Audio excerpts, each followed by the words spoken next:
আমার আজকের রেসিপি হলো একটা healthy and tasty chicken salad. কিভাবে বানালাম জানতে হলে ভিডিওটা শেষ পর্যন্ত দেখতে থাকুন। আমি চিকেনটা এখন ম্যারিনেট করব, তার জন্য আমি বোনলেস চিকেন ভালো করে ধুয়ে ছোট ছোট করে কেটে নিয়েছি। এবার এর মধ্যে আমি 2 চামচ রসুন কুচি দিচ্ছি, 1 চামচ গোলমরিচের গুঁড়ো, পরিমাণ মতো নুন, সাদা তেল 1 চামচ, চামচ লেবুর রস। আমি এখানে 200 গ্রাম চিকেন নিয়েছি।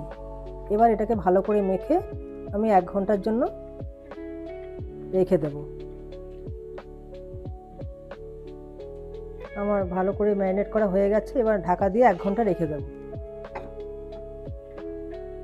জলটা ফুটে এসেছে, এবার আমি এর মধ্যে 1 চামচ চিনি দিয়ে দেবো যাতে সবজির কালারগুলো ঠিক থাকে। প্রথমে আমি গাজরটা দিয়ে দিলাম,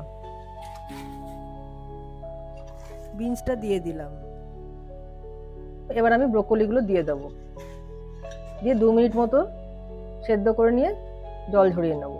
এবার সবজিগুলোকে আমি একটু বরফ জলে রাখবো। আমার প্যান গরম হয়ে গেছে, এবার আমি 2 চামচ সিসেম অয়েল দিচ্ছি। ম্যারিনেট করে রাখা চিকেনটা এখন হালকা সটে করে নেব।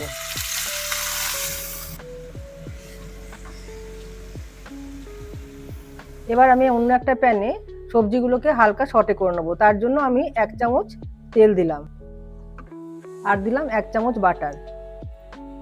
এবার আমি দেব 2 চামচ রসুন কুচি, একটা গোটা পেঁয়াজ কেটে দিলাম, লাল ক্যাপসিকাম, হলুদ ক্যাপসিকাম, সবুজ ক্যাপসিকাম, 2টো কাঁচা লঙ্কা। এবার এইগুলোকে আমি একটু সটে করে নেব। এর মধ্যে বাকি সবজিগুলো অ্যাড করে দিচ্ছি। এর মধ্যে দিচ্ছি 1 চামচ গোলমরিচ গুঁড়ো, পরিমাণ মতো নুন।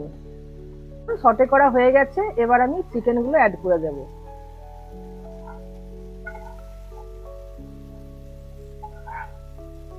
এবার আমি এর মধ্যে একটা গোটা লেবুর রস দিচ্ছি টেস্টের জন্য। একটু নেড়ে চেড়ে তৈরি হয়ে যাবে আমাদের healthy and tasty chicken salad.